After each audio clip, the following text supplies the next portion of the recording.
ओए भाई, तू पानी पी रहा है या धीमा जहर?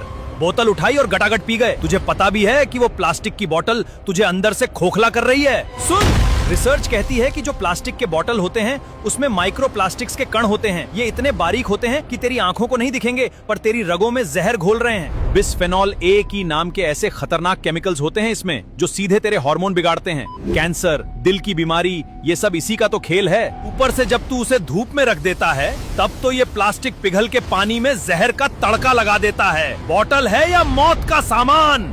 अब छोड़ ये कचरा, आज ही घर ले आ अपनी वो पुरानी वाली स्टील की बोतल, कांच का गिलास या मिट्टी का घड़ा। देसी तरीका अपना और सेहत को बचा। अपनी जान प्यारी है तो बोतल बदलना सीख। इस वीडियो को अपने उन दोस्तों को भेज जो दिन भर वही प्लास्टिक की बोतल चिपकाए घूमते हैं। उन्हें भी समझा, ये जानलेवा है।